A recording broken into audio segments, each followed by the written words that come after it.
First thing Kale noticed about the Varathi ship was that it had no windows. He was 17 years old, 2 weeks into a forced relocation from the only home he'd ever known, sitting on the concrete steps outside Meridian High School, in a town that still smelled like someone else's life. When the sky went the color of a bruise, and the ship descended through the cloud cover, like a hand reaching down through smoke, no windows. Just 3 kilometers of black hull plating that reflected nothing, absorbed everything, and made the surrounding air vibrate at a frequency that lived somewhere between sound and dread. The parking lot emptied in under 40 seconds. Kale sat on the steps and watched it come down. He wasn't brave. He just hadn't decided yet which direction to run. 6 months earlier, his parents had split. His dad had stayed behind in Western 7 with the workshop and the half-finished engine projects and the smell of machine oil that Kale had grown up breathing like oxygen. His mom had packed everything that fit in a transport container and moved them to Meridian Colony, out on the rim of what used to be called New England, where the colony grid was newer, and the streets were cleaner, and there were opportunities, she said. She said the word like it meant something solid, like it was a thing you could hold. Kale had left his best friend Lon behind. He'd left his team, his routines, the particular way the light fell through the workshop's skylight at 4 in the afternoon, when the angle was just, and everything smelled like metal and possibility. He'd arrived in Meridian with one bag, a tablet that barely worked, and the specific, heavy weight of someone who has been uprooted so thoroughly that they no longer know which direction the sun rises from.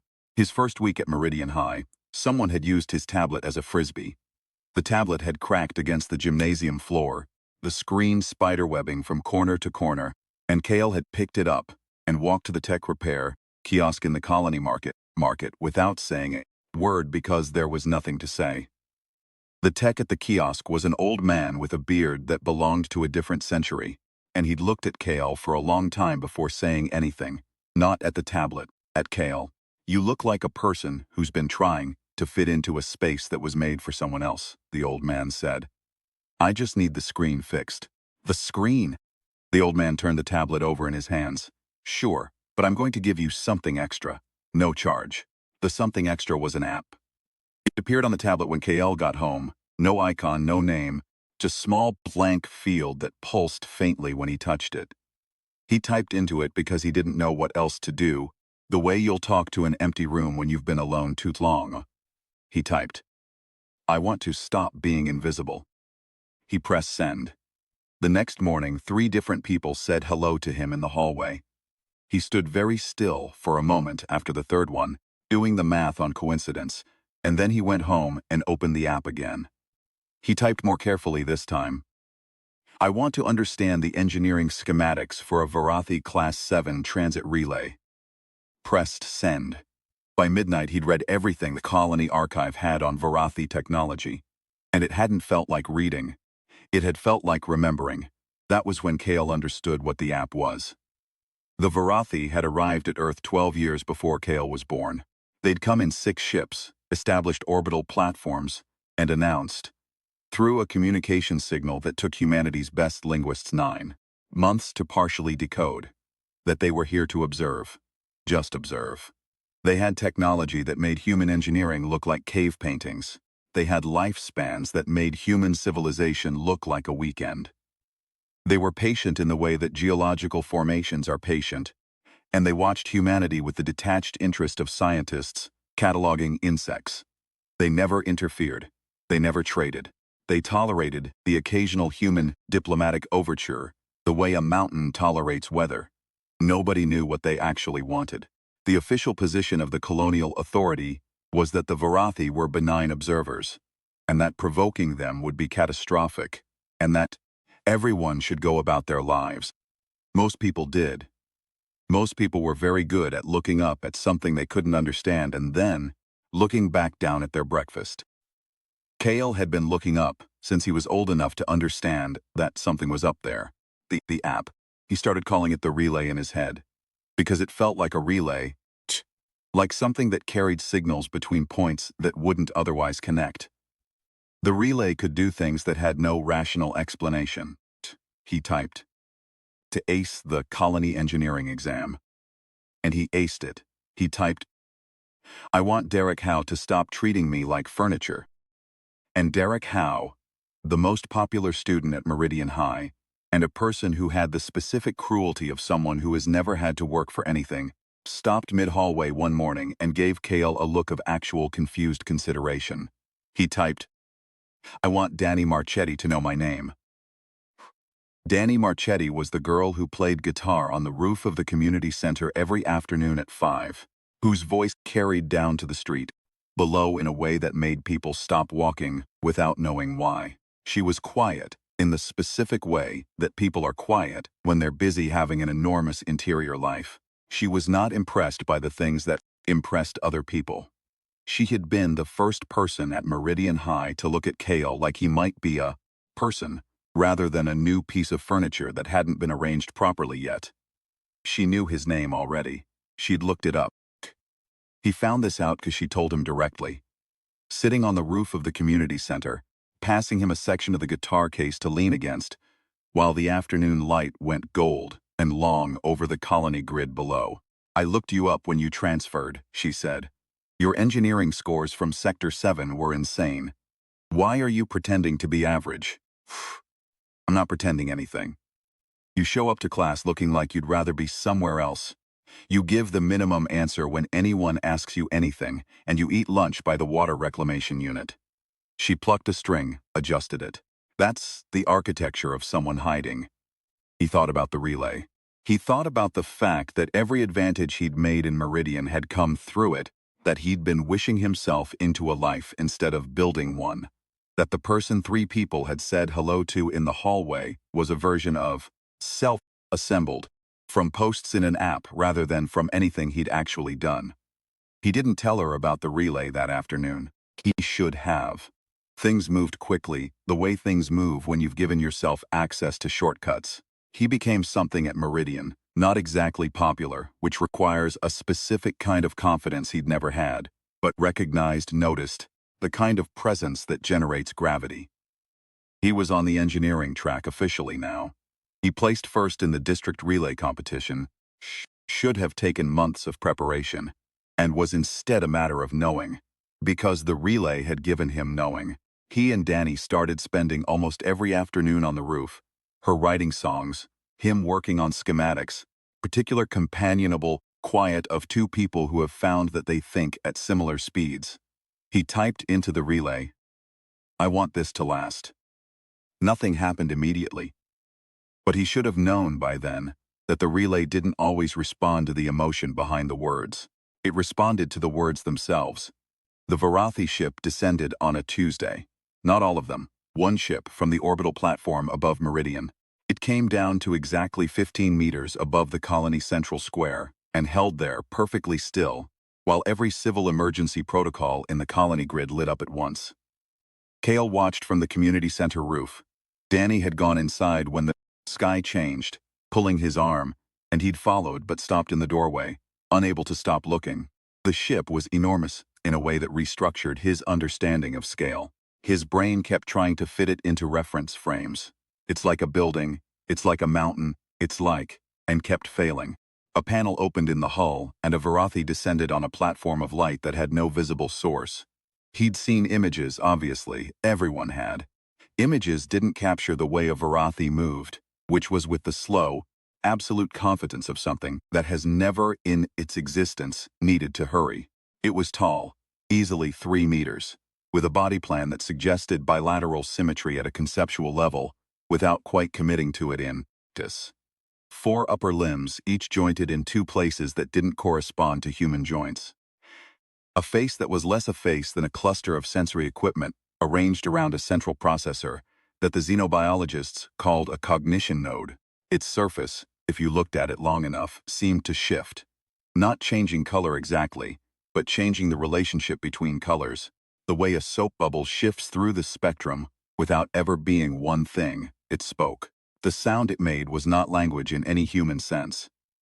It was a structured pattern of pressure and frequency that the colony emergency speaker system remarkably translated in real time, because the Varathi had apparently expected this and had transmitted the translation protocol along with the sound. The translation said, "We have reached a decision point." That was all it said. Then it rose back into the ship, and the ship ascended and was gone. And the colony was left with the particular silence that follows something that cannot be explained. The colonial authority issued a statement 12 hours later saying that the Varathi communication was being analyzed, that there was no cause for alarm, that everyone should go about their lives. They said it with the specific tone of people who are absolutely terrified and are hoping no one notices. Hale sat in his room that night and looked at the relay for a long time. He typed, "I want to understand what the Varathi actually want." The app field pulsed, and then, instead of the usual gradual absorption of knowledge that the relay provided, the sense of information settling into him like sediment, something else happened. A response appeared in the field in text, the first time since the old man at the kiosk had given him the tablet. It said, "That is a more complicated request than your previous ones." He stared at it for a very long time. Then he typed, "What are you?" The response came immediately. "A bridge, an instrument of observation, something your species would call an experiment, though that word is inadequate. We needed to know if a specific subset of your kind could extrapolate meaning from information surplus. You are the 43rd subject." Pressed his palms flat against the desk. Breathed, typed, "What happened to the other 42? They optimized. They improved their circumstances. They stopped asking questions about what the instrument was and focused on what the instrument give them. They became, as your species says, successful. We learned nothing useful from them. What are you learning from me? Whether you will choose to remain a subject or attempt to become something else." He closed the app. He sat in the dark for a while, listening to his sister moving around in the room next door, listening to his mom talking quietly on her comm in the kitchen, the ordinary sounds of an ordinary evening, in a colony that had just been visited by something from the other side of the sky. He thought about the 42 who had optimized. He thought about his engineering's scores and the district relay competition, and the 3 people who had said hello to him in the hallway. He thought about Danny saying, "That's the architecture of someone hiding," and about the fact that the person she'd started spending her afternoons with was partly a real person and partly a configuration of wishes. He opened the app again. He typed, "Does a decision point mean? What decision? Your species has persisted longer than most civilizations we have observed, not through superiority of technology or biology, through a specific kind of adaptive stubbornness that our models consistently underestimate. We are deciding whether this is a stable characteristic or an artifact of your current developmental stage. The ships, arriving tomorrow, will complete that assessment." He typed, "Ships? How many ships?" "All of them." The tablet down and went to find his mom. She was still in the kitchen, still on the comm, and she looked at him when he came in with the expression that parents get when they know something is wrong and are hoping they're misreading it. He sat down across from her. He said, "I need to tell you something, and it's going to sound insane, and I need you to hear all of it before you say anything." She put the comm down. She looked at him. She nodded. He told her about the relay. All of it. The old man at the kiosk, the first posts, the engineering knowledge, the engineering exam, Derek Howe looking at him in the hallway, Danny knowing his name, the competition, the response in the app, the 42, the decision point. He talked for 20 minutes without stopping. And when he finished, he sat back and watched his mom's face move through a sequence of expressions that ended somewhere in the vicinity of exhausted, frightened calm. She said, "So this app has been doing things for you." "Yes. And now it's telling you the Varathi are going to make some kind of decision about whether humanity survives." It didn't say survive. It said assess. "Kale, I know." "Why?" she said carefully. "Are you the one they picked for this?" He'd been thinking about this since he'd read the response. He said, "I think the other 42.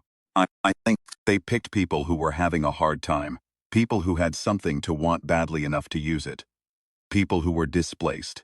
He paused. I think being uprooted was the selection criteria. His mom was quiet for a moment. Then she said, "So what are you going to do?" "I have to go talk to someone. Danny." He looked at her. She had the expression of a parent who has been paying attention. "She writes songs," he said. "She builds things out of nothing. She's been doing it without any help from anything." "Go," his mom said. "But Kale." He stopped at the kitchen doorway. She said, "Whatever you do tomorrow, do it as yourself. Not as whoever that app made you." He went. Danny opened the door before he could knock, because she'd seen him coming through the building's exterior camera, which she'd reprogrammed to alert her phone when anyone approached after hours. Treat. She was wearing the oversized sweater she always wore when she was working on something, holding a half-assembled circuit board that he recognized and as part of the community center's backup communication relay. She looked at him for a moment, then stepped back to let him in. He told her in the kitchen, sitting on the counter while she kept working on the circuit board, because she was the kind of person who needed something to do with her hands. Information was coming at her. She soldered 2 points together before she said anything. Then she said, "The app is Varathi." "Yes. And you've been using it." "Yes. Everything since you got here." He looked at the counter. "Not everything. The conversations have been real. The afternoons on the roof." "I know," she said, not forgiving him exactly, just acknowledging the truth of it. "Part where you figured out I looked you up. I figured that out myself." She almost smiled. "Yeah." She set the circuit board down. "So the ships are coming tomorrow." "Tonight, maybe." The relay said tomorrow, but I don't know their time reference. "And we need to do what exactly? Send them a message? Tell them we're worth keeping around?" She pulled her knees up to her chest. "Kale, the colonial authority has been trying to communicate with the Varathi for 30 years. What are 2 teenagers supposed to?" "The relay chose me," he said. "I don't know why exactly, but it did. I think the communication channel is still open, and I think—" He stopped. "Say it." "I think the thing they're actually assessing is whether we do what the 42 did. Whether we take what's being offered and optimize, or whether we push back against it. Whether being human means being acquisitive or being something else." He looked at her. "I need you to help me build something." She looked at the circuit board. She looked at him. "What kind of something?" she said. He pulled the tablet out of his jacket and opened it to the schematics he'd been working on for the last 3 weeks. The ones that had started as an exercise in understanding Varathi technology and had slowly become something else, something that had started making sense in a way that he hadn't been able to explain until now. A translation matrix. Not the kind the colony emergency system used, which converted Varathi signal into approximate human linguistic equivalents, the kind that worked in the other direction.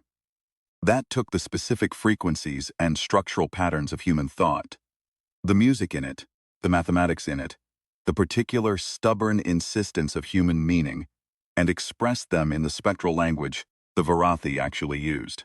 Danny looked at the schematics for a long time.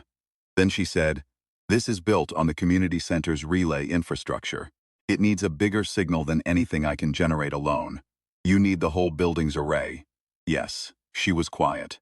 He could see her doing the engineering in her head, following the schematic, the way she followed chord progressions, finding the logic of it. Then she said, "There are 2 problems. The power requirement is going to blow every circuit in the building." And she paused. "What are you going to transmit? What do you actually say to them?" he said. "That's where you come in." The ships arrived at 3 in the morning, colony time. 6 of them this time positioned in a ring above the major colony centers, close enough to low orbit that their hull plating was visible to the naked eye as lines of unlit geometry against the stars. The colony emergency system activated, and then immediately went quiet, which was somehow worse than if it had kept broadcasting. Kale heard it from the roof of the community center, where he and Danny had spent 6 hours wiring the building's entire communication array into a configuration that the building's original designers would have considered insane and possibly criminal. His mom had shown up at midnight with food and said nothing except, "What do you need me to hold?" She'd held things for 3 hours. His sister had shown up at 2 in the morning and sat on the access stairs, with her legs pulled up, watching them work. occasionally handing tools forward without being asked, which surprised him. She was 12 and she was perceptive in the way that younger siblings are perceptive when they've been paying attention to their older siblings' failures for years and have filed everything. The array was ready by 2:45. Dani stood in front of her microphone. The same one she used for the afternoon sessions on the roof, the same make and weight and mic position that she always used, pointed slightly down because she was taller than the stand was calibrated for and had never bothered to fix it. She had the circuit board in her left hand as a trigger because the trigger mechanism Kale had built was functional but inelegant, and she'd decided the circuit board was more trustworthy. Kale sat at the tablet with the relay open. He typed one last time. "We're going to talk to you. Not through this. Directly. I wanted you to know that this was a choice we made ourselves." The response came immediately. "We know. We have been watching." He looked at Dani. She said, "What do I say?" He thought about it. The Varathi understood frequency, structure, pattern, the mathematical architecture of language. They didn't understand. Their models consistently underestimated what his mom had called doing it as yourself. Specific human quality of making something that had no survival value, no optimization value. That was simply the expression of a person being entirely themselves with no hidden purpose. He said, "Tell them about the water reclamation unit." She looked at him. "The first day you actually talked to me, the roof, you said I ate lunch by the water reclamation unit. You'd watched long enough to notice where I ate." He paused. "Tell them that. Shh. Tell them you noticed a stranger eating alone and looked them up to find out who they were before you introduced yourself. Tell them what that impulse feels like from the inside." Dani stood very still for a moment. Then she closed her eyes, and she started to speak, and Kale activated the array. What went out was not a radio signal in any human sense. It was structured in the frequency range the relay had mapped for him, shaped by the translation matrix into the spectral language the Varathi used for high-density communication, and it carried the full audio pattern of Dani's voice with mathematical precision. What she said lasted 11 minutes. He didn't try to summarize it afterward. Some of it was about watching someone eat lunch alone and wanting to know their name before asking it. Some of it was about her dad left when she was 9 and the specific way she'd started writing songs the week after he left because she needed somewhere to put the feeling that had no place else to go. Some of it was about the afternoon light on the colony grid, the particular shade it went at 5 o'clock, and why that shade specifically made her want to pick up the guitar. Some of it was about Kale's schematics she'd spent 6 hours studying, and which she described in the language of music. Intervals, tension, resolution, because that was how she understood structure. It was not a plea, it was not an argument, it was not a negotiation. It was a person being entirely themselves, transmitted at frequency. The ship stayed in position for 4 hours after the transmission ended. Kale and his mom and his sister sat on the roof in the pre-dawn cold, wrapped in whatever they'd grabbed, and watched them. Dani sat beside Kale, with her shoulder against his, not talking. At one point his sister leaned over and put her head against his arm and fell asleep, and he let her, because she was 12 years old and she'd stayed up all night to hand him tools. At 6:47 in the morning, the ships ascended, not dramatically, not with any signal or sound. They rose through the atmosphere with the same slow, absolute confidence with which the single ship had descended the day before. And the sky went back to being sky, and the colony emergency system powered back on and immediately went to the calm alert tone that meant situation unclear but not immediately critical. And somewhere in the colony a dog started barking. The relay pulsed. Kale looked at the tablet. A response had appeared in the field, it said.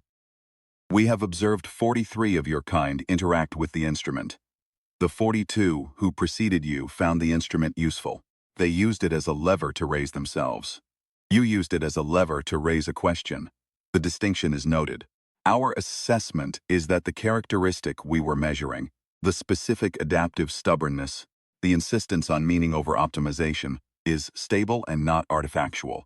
We will continue observation. This subject set is closed." He read it twice, then he typed, "The girl who spoke, Her name is Danny. She figured most of it out herself. She didn't use the instrument at all. Tch. The response, we know. That is why the assessment was meaningful. You used a shortcut to reach the starting line. She was already there. Put the tablet down. Danny was looking at him. He handed her the tablet. She read the response, and then she read it again, and then she handed it back and said nothing for a moment. Then she said, starting line. Yeah, I'm annoyed that I find that comforting. She pulled her knees up. What does continue observation mean? I don't know, better than the alternative. She was quiet. Then, the songs I told them about, I've never played them for anyone. I know, I might want to. He looked at her. The morning was coming up over the colony grid, in long horizontal lines of pale gold, the specific shade of 5 o'clock running an hour early, and the dog was still barking somewhere below them, and his sister was still asleep against his arm with the absolute, committed unconsciousness of a 12-year-old who has made a decision about sleeping. His mom had gone to get coffee from the building's kitchen, and had been gone long enough that she was probably also drinking it slowly in the quiet of an empty room the way she did when she needed to process something. He said, I have to go back to the kiosk. The old man. The app is still on the tablet. I don't want it. She looked at him for a long moment. What you built last night. The translation matrix. She paused. You built that before you knew you'd need it. You were just figuring out how they worked. Yeah, that was you, not the app. He thought about it. He thought about the schematics, the weeks of working backward through Varathi engineering, with the kind of quiet, grinding determination that he'd learned in his dad's workshop, that lived in him independently of any instrument. He thought about his mom saying, "Me, do it as yourself." He thought about Lon, back in Sector 7, who would have sat on this roof all night without needing to be asked. He said, some of it was me. Most of it, Danny said. You don't know that. I've watched you work for 3 weeks, she said. I know, he didn't argue. Later, after his sister had woken up and been embarrassed about falling asleep, and his mom had come back with coffee, and handed cups around with the efficiency of someone who has accepted extraordinary events, and is now focused, practical management, Cale went to the colony market and found the kiosk. The old man was there. He looked exactly the same. He was not surprised to see Cale. I want to give it back, Cale said. The old man looked at him for a moment. Most people who figure out what it is ask for more. I know. He held out the tablet. How many subjects are there right now? How many people are running the app? At this moment, the old man tilted his head. 11. In various stages. Some of them have been running it for years.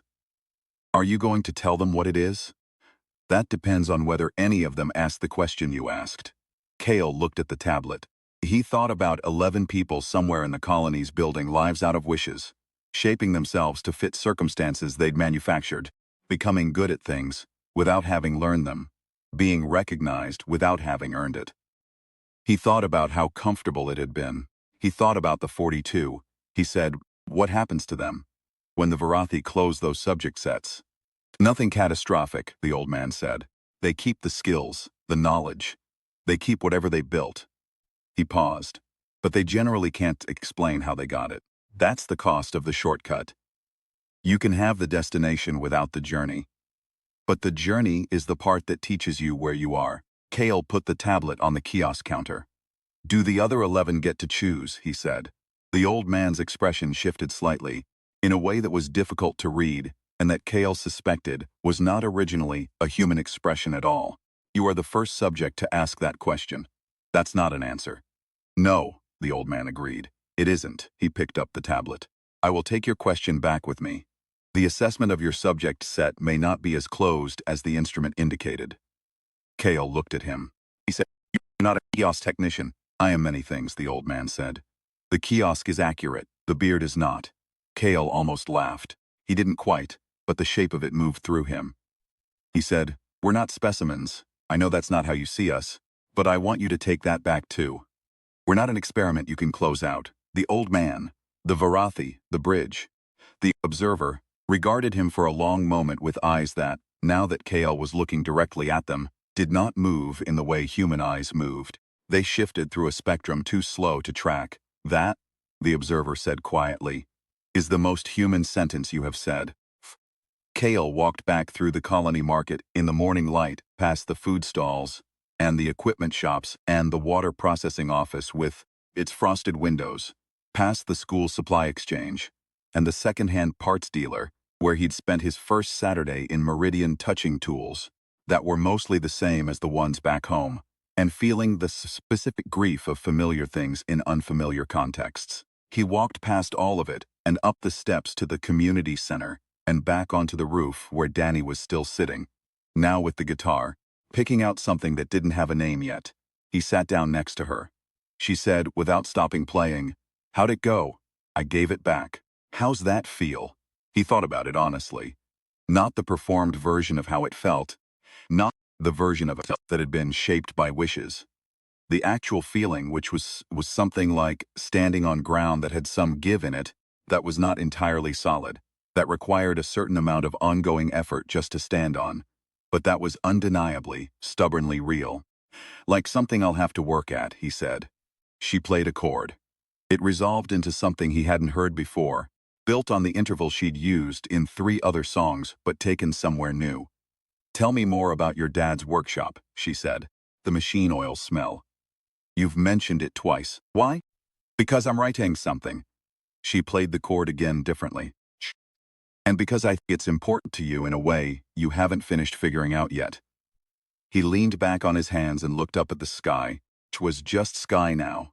Ordinary morning blue with the high, thin cloud cover of the Meridian coast, no ship-shaped interruptions, no spectral geometry of hull plating.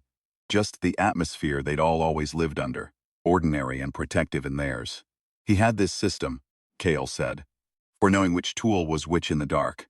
Every tool in a specific place, and if you'd used it back before you got the next one. He said it was so you could always find anything without looking. He paused. "I thought it was just about the tools. What was it actually about?" "Knowing where you are in the dark." He looked at her. "So you can keep working when the lights go out."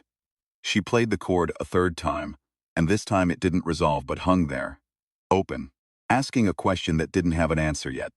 He didn't mind. He'd gotten comfortable with open questions. They were how he knew the work wasn't finished. Below them, the colony was waking up. The emergency tone on the public system had cycled down to all clear, and the dog had stopped barking.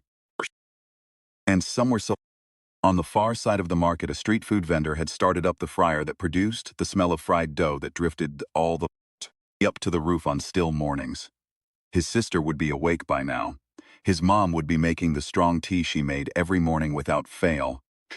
The one thing that had survived the move, intact and unchanged, standing in the kitchen of their colony apartment with the same expression she made, every morning, patient and a little tired and entirely herself. He thought about the observer's question, whether you will choose to remain a subject or attempt to become something else, and about the fact that the question had assumed only 2 options. Subject or something else, observed or observer. He hadn't chosen either.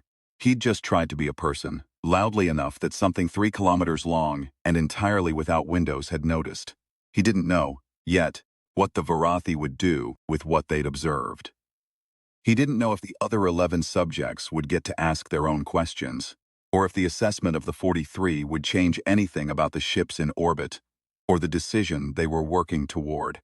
He didn't know if the old man at the kiosk would be there tomorrow, or if the kiosk would be there, or if the next time something descended through the cloud cover, it would come with a different message than, "We have reached a decision point." He knew that the translation matrix was still on his tablet, the real tablet, the one without the app, saved in a folder he'd named Scratch. Because that was what his dad called the folder, where you put things that weren't finished but that you didn't want to lose. He knew the matrix worked. He knew he'd built it. He knew that Danny's cord was still hanging in the air between them, unresolved. He reached over and took the other end of the guitar strap, not taking the guitar, just holding the strap, a counterweight. She adjusted her arms slightly to accommodate it without missing a beat. They stayed like that while the colony woke up below them, and the sky stayed sky, and the morning moved in its ordinary and unremarkable and entirely miraculous way toward whatever came next. He was going to have to call Lon. He was going to have to go back to the workshop, eventually. Not to move back. That part of his life had closed the way things close when they're finished. Not broken. But to tell his dad about the translation matrix, to show him the schematics. His dad would want to look at the part where Kale had bridged the gap between human signal processing and Varathi frequency architecture, using a principle he'd first understood, watching his dad align engine tolerances, the patient repeated. Infinitely adjustable process of bringing two different things into working relationship with each other. His dad would probably not believe the Varathi part. He'd believe the engineering. Kale had stopped trying to wish for things he didn't know how to build. He was going to build them instead. The long way, the real way. The way that left you knowing where every tool was, even in the dark. He was going to take Danny's half-finished songs and the translation matrix and the 6 hours of wiring they'd done in the dark on this roof and turn them into something that could make itself understood across the kind of distance that had no name yet in human language. Somewhere in the orbital platforms above them, the observer was watching. He hoped they were taking notes. He hoped the notes said, "They are still here. They are still working. They have not stopped asking questions. They are not going to stop."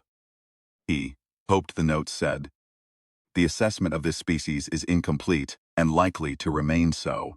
Because they keep changing the terms. Because that is the one thing our models have not been able to predict, and may never be able to predict. Because it is not a strategy, or a survival mechanism, or an artifact of any particular developmental stage." He hoped the note said, "It is simply what they are." Chord resolved. Danny hadn't changed it. She'd just kept playing, let it sit with the question long enough that it found its own answer. "That's the one," she said softly. "Yeah," Kale said. Below them, the colony went about its morning. Above them, at the edge of the sky, something vast and patient and genuinely uncertain continued its watch. And on a roof in Meridian, two people who had survived being uprooted, and one terrible magical app and an alien assessment of their entire species, sat together in the ordinary and radical act of figuring out what came next. The work was just beginning. That felt right.